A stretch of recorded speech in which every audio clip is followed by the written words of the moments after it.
Voici, donc j'ai trouvé un documentaire, peut-être que je le partagerai en deux fois, il dure 30 minutes. Donc nous sommes toujours le samedi, donc 9 septembre 2023. Et puis là, je vais vous partager donc médecine naturelle, une tendance. Bonne écoute.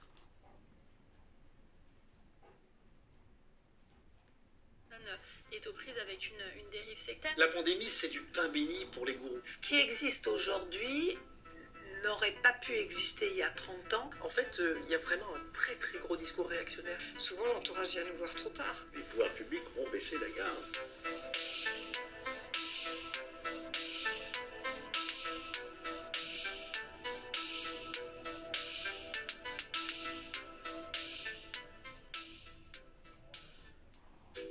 Carole est morte après un jeûne mal encadré. Elle souffrait de problèmes de thyroïde. Julie a arrêté ses chimiothérapies pour suivre une cure ayurvédique. Constance a choisi de manger cru pour soigner son endométriose. Et puis il y a tous ces invisibles qui derrière leurs écrans suivent les conseils d'un homme sans aucune formation médicale. Cet homme, c'est Thierry Casasnovas. On n'a pas besoin de la dézinguer avec de la morora, ta tumeur, pour qu'elle disparaisse. On peut faire autrement. Et les effets secondaires sont bien moindres. Au contraire, les effets secondaires de la consommation de pastèques, globalement, je vais te dire, c'est un grand sourire et une satisfaction. Avec son demi-million d'abonnés, les médecins s'inquiètent de son influence. Lui, je le connais très bien parce que j'ai déjà regardé plusieurs de ses vidéos sur YouTube, évidemment, parce que je voulais pas mourir idiot. J'ai failli prendre mon téléphone et appeler un juge pour porter plainte. Cette personne qui est libre fait malgré tout de l'exercice illégal de la médecine. En plus de ça, alors avec un bagou que l'on peut remarquer, qui est tout à fait intéressant, mais en disant à peu près une bêtise par phrase. À peu près tout ce qu'il dit est faux. Là, par exemple, le cancer n'est pas une maladie. Moi, ce qui me frappe aussi en regardant Thierry Casasnovas, c'est le plaisir qu'il a à être sur scène et à faire... franchement, c'est un battleur, quoi. Il ferait du théâtre, on serait très content. Il raconterait des contes de science-fiction pour les autres aussi, pour Tal Chalère, etc. Bon, on n'aurait rien à dire. Mais le problème, c'est qu'il parle de la réalité réelle. Pour contrer ce discours, un collectif de citoyens est né en ligne. Ça, c'est la caméra. L'extracteur reviendra bientôt. On a reçu plusieurs dizaines de témoignages. Il y a pas mal de gens qui disent avoir perdu leurs cheveux, avoir perdu leurs dents, avoir perdu énormément de poids, s'être déclenché des diabètes, enfin plein de gros problèmes de santé. On a des personnes aussi qui ont perdu un proche, une maman, une belle-mère, un ami, qui écoutait ce genre de discours, ce genre de vidéos, et s'est convaincu de ne pas faire appel à la médecine scientifique, et donc de ne pas soigner un cancer, de ne pas soigner telle ou telle maladie, pour essayer de se soigner par le jeûne, par les jus, par je ne sais quelle machine inventée. Il y en a plusieurs, hein. Il y a Casasnovas, il y a Tal Chalère, il y a Jean-Jacques Crèvecoeur qui ont des discours par rapport à la maladie qui sont des discours à risque. Mais on ne meurt jamais d'une tumeur. Et là aussi, je mets quiconque au défi de me prouver qu'on meurt d'une tumeur. On ne meurt pas d'une tumeur. Et tu te rends compte à quel point on nous a lavé le cerveau. On nous a persuadé que la tumeur était le problème et qu'on mourrait de tumeur. C'est faux, c'est archi faux. Personne n'est jamais mort d'une tumeur. Ils tiennent compte quand même d'essayer de ne pas se faire prendre, c'est-à-dire que vous verrez à peu près sur tous les sites qui parlent de santé que, bien entendu, jamais on ne conduirait quelqu'un à arrêter ses traitements. Que bien entendu, on n'établit pas de diagnostic. Mais ça, c'est la vitrine. Mais c'est vrai qu'ils n'ont pas de contact direct, donc ils peuvent répondre que ben non, c'est la personne toute seule qui a interprété.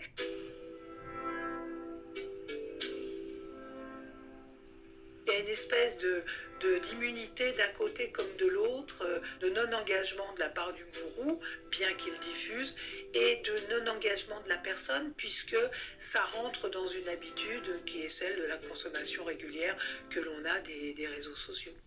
En cas de dérive sectaire, une des difficultés consiste à qualifier l'emprise psychologique de la victime. Tout comme dans les affaires d'inceste, elles se sentent souvent coupables et souffrent d'un isolement supplémentaire. Moi, personnellement, je ne crois pas en connaître, mais ce qu'on découvre aussi, c'est que parfois, l'entourage même ne sait pas exactement que la personne est aux prises avec une dérive sectaire. Souvent, l'entourage vient nous voir trop tard. Il serait venu plus tôt et peut-être la personne aurait pu répondre à quelque chose, parce que si vous voulez, l'entrée dans un mouvement comme ça se fait toujours, c'est pas une obligation, on vous ligote pas les deux mains en vous disant rentrez, hein. C'est parce que vous êtes tenté. On parle beaucoup du consentement en ce moment, mais c'est un des traits majeurs du phénomène sectaire, c'est que quand vous rentrez dans un mouvement, vous n'avez pas un consentement éclairé. On vous propose des réponses à vos questions que vous pouvez entendre et admettre. Par contre, on ne vous dit jamais là où on va vous emmener. Et c'est en ça que le consentement n'est pas éclairé. L'abus de faiblesse est difficile à prouver. Et pour les familles qui vont porter plainte, il y a le vrai risque ensuite que comme on n'a pas réussi à recueillir suffisamment de preuves, le gourou soit acquitté. Alors là, c'est vraiment double peine. Il y a une évolution du droit et surtout il y a une évolution de la jurisprudence. Il y a des gens qui ont été poursuivis et c'est pas parce que votre secte vous la dirigez caché derrière un écran. Donc là, effectivement, vous entendez une personne qui est connue dans la politique. Je fais barrage à ceci, voilà. Mais c'est pour vous dire qu'il y a des choses qui sont dangereuses pour la santé. Que c'est moins grave et là-dessus la jurisprudence est très claire. Pour éviter que des drames surviennent, une cellule spécialisée de la police judiciaire surveille les dérives sectaires sur tout le territoire. Depuis 2009, la CAIMAD a traité une 60aine de dossiers. On a ce qu'on appelle une veille opérationnelle. On a donc tout ce réseau de correspondants, on a le service de renseignement territorial, on a la Miviludes, et voilà, ça nous permet d'avoir des renseignements qui remontent. Voilà. Et à partir de là, si effectivement on a des renseignements concordants, on peut enclencher une enquête. Thierry Casasnovas est déjà dans le viseur de la Miviludes, l'organisme qui lutte contre les dérives sectaires en France. Depuis 5 ans, il a fait l'objet de plus de 600 signalements, dont 70 rien qu'en 2020. Le commissaire Béraud confirme qu'il fait l'objet d'une enquête. Les mêmes qu'on pouvait trouver au bar du village et que personne n'écoutait, maintenant, grâce à Internet, ils ont un écho qui effectivement est disproportionné par rapport, j'allais dire, à ce qu'ils disent, quoi. On a des gens qui sont intelligents, qui ont des professions parfois de style pilote de ligne, de style agents commerciaux, donc pas des gens qui sont qui ont une certaine culture et qui sont prêts parfois à croire n'importe quoi. Hi, friends. Pour l'ancienne députée Catherine Picard, l'efficacité de la lutte contre les sectes s'est amoindrie. À l'époque, il y avait les RG qui fait que même dans les ministères, jusque dans les années 2005-2006, sous réserve, on avait des référents sectes partout. Il y avait une personne qui était le référent secte. Ça a complètement disparu. Il nous est arrivé de voir ressurgir des dossiers qui étaient classés des années 1985, dans les 5 dernières années, et de personnes qui, ayant été condamnées pour des pratiques dans les années 85-90, se sont fait assez discrets et ont refait autre chose et reproposent autre chose dans un domaine totalement différent. On a récupéré plus de dossiers dans la période du Covid que l'année dernière, par exemple. C'est lié clairement à la pandémie. La pandémie, c'est du pain béni pour les gourous. Ceux qui étaient déjà sur ce secteur du bien-être, qui étaient anti-vaccination, anti-soins contre le cancer, anti-médecine, médecine scientifique, qui prônaient déjà des méthodes un petit peu plus que curieuses, inévitablement, ils se greffent sur l'actualité. Cette pandémie a d'ailleurs profité à Thierry Casasnovas. Ces derniers mois, le youtubeur a gagné en abonnés. Des internautes fervents qui ne supportent pas la critique. Ça peut donner lieu à des injures, beaucoup de calomnies sur les réseaux, des menaces, de l'intimidation, des menaces même de mort qui ont valu d'ailleurs le fait que je dépose plainte en mon nom pour ça, parce que c'était vraiment mon nom, mon identité, mon lieu de travail circulait sur les réseaux sociaux. Et en fait, depuis des années, on a l'impression de crier dans le vide et personne ne nous écoute. Il n'y a pas vraiment de relais. Et là, ça semble être en train de changer. Il y a des annonces, il y a une prise en compte qui a l'air. En tout cas, c'est des annonces. On va voir si les actions vont suivre. En mars 2021, la ministre déléguée auprès du ministre de l'Intérieur, Marlène Schiappa, chaque établissement a sa spécialité. Le cas le plus fréquent, c'est quelqu'un qui va venir me voir pour une problématique de brûlure d'estomac. Depuis quelques années, on commence à en parler que L'estomac, le système digestif, c'est le deuxième cerveau, on a découvert des neurones. En fait, c'est l'intelligence émotionnelle qui est là. Donc, juste donner quelque chose anti-acide, qui n'est pas d'ailleurs de notre ressort, qui est du ressort de la médecine conventionnelle, ça ne va pas arranger les choses, ça va arranger peut-être sur l'instant. Mais nous, on préfère être une sorte de détective et explorer avec la personne quelles sont les émotions non exprimées qui vont être à l'origine de ça. Les bonnes respirations, le bon mouvement, ça peut être du tai chi, du qigong, de donner à la terre un tout petit peu son anxiété. Faire le raccourci en disant que si on est anxieux ou dans un état psychologique particulier, on n'aura pas les nutriments qui arriveront aux cellules, je ne crois pas que ça soit démontré. Derrière tout ça, il y a la génétique, il y a l'environnement plus global, parce que les naturopathes ont raison, il faut probablement aider les gens à se comporter mieux dans ce qui est modifiable, l'activité physique, l'alimentation et sûrement plein d'autres choses, mais il y a plein d'autres choses qu'on n'est pas capable de modifier. Le problème de ce développement personnel, entre guillemets, ou de ces pratiques de santé alternatives et à risque, c'est qu'elles vont faire reposer sur la personne elle-même la responsabilité d'aller mal. Il y a des victimes qui nous contactent et qui nous disent moi ça n'a pas marché pour moi, c'est pas Thierry Casasnovas ou l'autre promoteur de telle ou telle méthode qui est responsable, c'est moi, j'ai pas assez bien fait. Il n'y a même plus d'intérêt par rapport aux autres en plus. Il y a une déresponsabilisation qui est ahurissante. Vous voyez ? Parce que finalement, si les autres ils n'y arrivent pas, c'est leur karma, c'est leur chemin, ils en ont pas cassé. Quelqu'un qui a un cancer, qu'on attribue à un conflit psychique, et le cancer continue à évoluer, et continue à chercher son conflit psychique, mais vous vous rendez compte le drame ? C'est pathétique, quoi.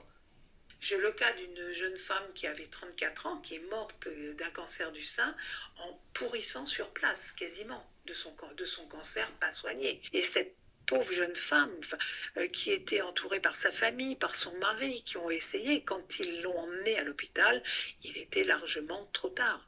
Et l'espèce de charlatan exerçait ses talents dans une arrière-boutique en la nourrissant de jus.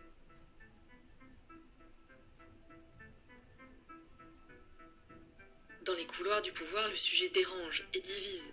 Faut-il encadrer ces nouvelles thérapies ou faut-il, au contraire, les désigner clairement comme inefficaces et dangereuses ? Pour les anciens responsables de la Miviludes, l'État a laissé faire des pratiques inacceptables. On réussit à créer cet espace en eux-mêmes pour recevoir l'autre en empathie, sans le juger. Il y a cette dimension ésotérique, philosophique dans tout cela. Et ces gourous l'ont très bien compris. Certaines pratiques, vous allez me dire, mais t'es un inquisiteur, il y a des sectes partout, peut-être que je suis tombé là-dedans moi aussi, mais le yoga peut être un point d'entrée terrible. Thierry Casasnovas a lui aussi parié sur le tandem spiritualité et santé au naturel. Il s'est entouré d'une agence de communication évangélique. Ça s'appelle régénère. C'est comment en fait notre corps, quand il est en bonne santé, il se régénère tout seul et on peut être dans notre plein potentiel. J'ai eu la chance de faire un de ces stages, j'en suis ressorti boosté. Le créateur de Progressif Media, David Bonhomme, promeut entre autres le leadership chrétien. Le christianisme est-il démodé dans sa forme? Je dirais aussi que Dieu m'a mis à cœur aussi de trouver sur le plan alimentaire, sur le plan du mode de vie, vraiment un changement radical. Et j'ai vraiment trouvé une façon de me régénérer, suivant ses enseignements. On a un discours religieux ultra évangélique qui ressort. Il y a le côté, en fait, les lois du vivant, c'est les lois de Dieu. Ça, il le dit lui-même. Le côté créationnisme, avec vraiment Dieu a créé l'homme à son image, et donc il est parfait, et donc c'est vraiment ce qui expliquerait qu'il pourrait se régénérer, etc. Par exemple, quand il va dire dans une vidéo, moi dans les questions-réponses, quand je réponds aux questions de santé des gens, en fait je coupe mon cerveau et je laisse Dieu parler par ma bouche. Mais en fait, ce qu'il faut vraiment voir, et il le dit d'ailleurs plusieurs fois, ce qu'il a sauvé, alors il y a la version c'est les aliments crus, il y a la version c'est la repentance, et puis il y a la version c'est le baptême.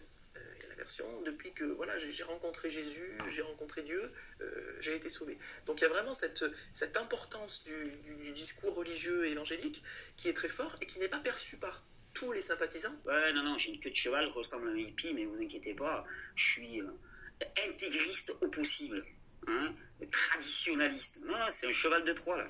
Sous des aspects, sous un couvert un petit peu écolo, sympathique, de naturel, de retour un petit peu à cette nature, à cette terre-mère, etc.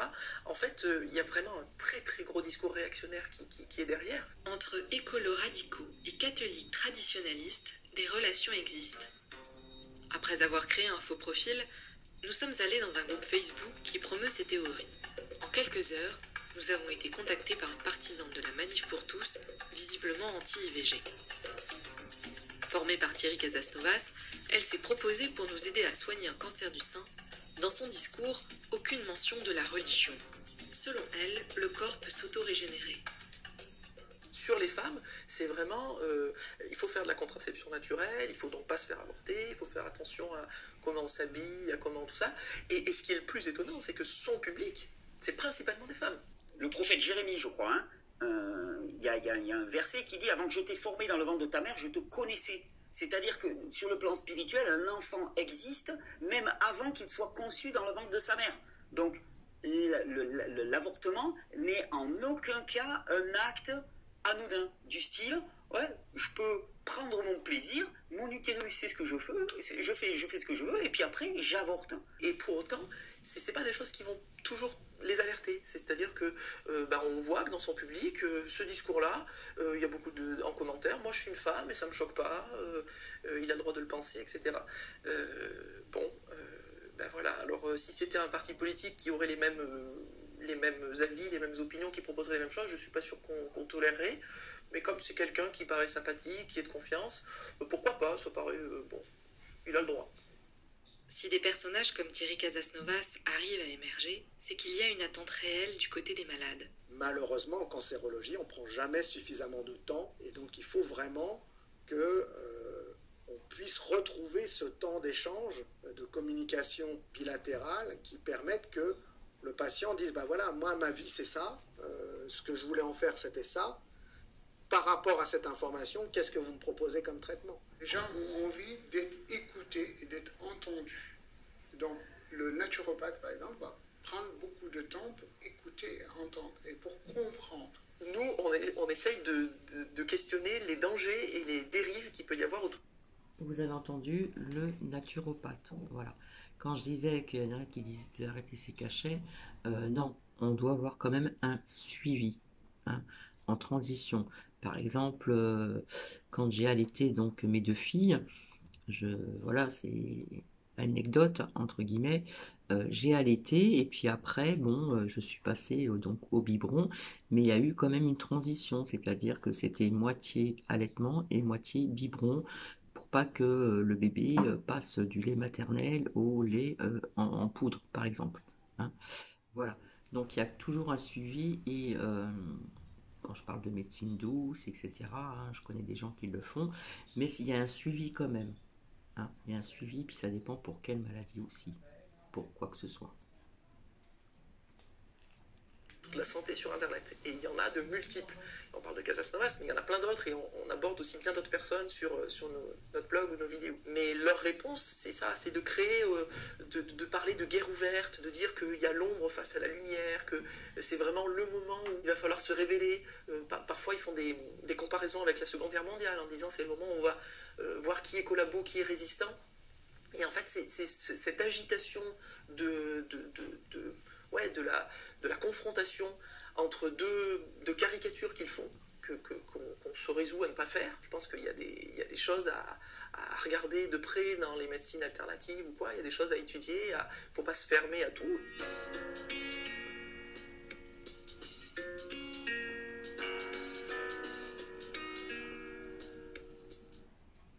Savez-vous que des millions d'acariens pourraient se cacher dans votre lit? Est une adepte de ces théories, mais elle ne suit pas Thierry Casasnovas. Je crois en l'utilisation des plantes pour beaucoup de choses. Maintenant, j'utilise les plantes en première intention. Mais après, si ça ne suffit pas, oui, je me tourne vers l'allopathie qui a quand même fait ses preuves. Il y a quelques années, lorsqu'elle démarre des chimiothérapies pour son cancer du sein, les médicaments ne parviennent pas à atténuer ses nausées. Comme 60% des malades du cancer, elle se tourne alors vers une médecine non conventionnelle en parallèle des traitements. Pour elle, ce sera l'homéopathie. Après des heures passées à lire des revues spécialisées, à faire des formations ou à se rendre dans des salons du bien-être, elle a aujourd'hui radicalement changé ses habitudes de vie. Du bio dans l'assiette et des compléments alimentaires quotidiens. Je pense que la nature est faite de telle manière que si on ne déséquilibre pas, on peut se guérir de... Je pense qu'on peut se guérir de tout, quoi. S'auto-guérir, je veux dire, soi-même. Donc ça, c'est ce que je crois. Après, j'ai vu des choses marcher, notamment pendant le cancer. Ce qui existe aujourd'hui n'aurait pas pu exister il y a 30 ans parce que la société ne réclamait pas cela. Je crois que c'est l'adaptation d'une demande légitime, vous et moi, qui nous inquiétons sur le climat, la santé, la nourriture, le bio, le pas bio, les pesticides. Je crois que ce qu'il faut vraiment bien comprendre, c'est que le phénomène sectaire, il est une réponse à des demandes légitimes. Mais c'est pas parce qu'il y a des demandes légitimes qu'il faut avoir... Bon, je suis désolée, je ferai la suite, une deuxième partie donc tout à l'heure, parce que j'ai un titi là qui a envie de faire une promenade, qui a envie de faire ses besoins, oui. Donc je ne suis pas contre la médecine douce, la médecine alternative, ni quoi que ce soit, bien au contraire. Mais bon, comme je le redis encore, et que d'autres ne disent pas sur YouTube, il faut un suivi. Voilà. J'ai eu des personnes que je connais qui ont un suivi chimique, mais pour arrêter tout doucement, suivant ce que vous avez bien sûr, à côté autre chose, hein, tout ce qui concerne donc la médecine naturelle, etc., les petits granulés, et j'en passe. Hein. Mais il faut bien préciser qu'il faut un suivi. J'espère que j'arrive quand même bien à m'exprimer. Hein, je ne suis pas médecin, je ne suis pas tout ça, mais je sais qu'il faut un suivi. Voilà, on ne peut pas arrêter du jour au lendemain un cachet comme ça. Tout dépend pour ce que l'on a. Voilà. Non, on ne peut pas. Donc je reviens tout à l'heure, je suis désolée, je vais arrêter donc la vidéo et je ferai une suite. Hein. Voilà. Il n'y en aura pas pour longtemps d'ailleurs. Mais là, il y a un titi qui est à côté de moi et là qui me réclame vraiment de sortir. Voilà. C'est ce que je voulais vous montrer, enfin de vous démontrer le danger. Hein, le danger pour les personnes qui disent, comme une certaine, j'en ai rien à faire, hein, je ne sais plus comment elle s'appelle, Bianca, là, qui a une chaîne sur YouTube. Oui, ben moi j'ai arrêté, nanana, a dit ça à ses abonnés. Ben oui, mais tout dépend de ce que vous prenez. Voilà. Tout dépend de ce que vous avez comme maladie, tout dépend de ce que vous avez eu, etc., etc. Donc je vous dis à tout à l'heure, merci.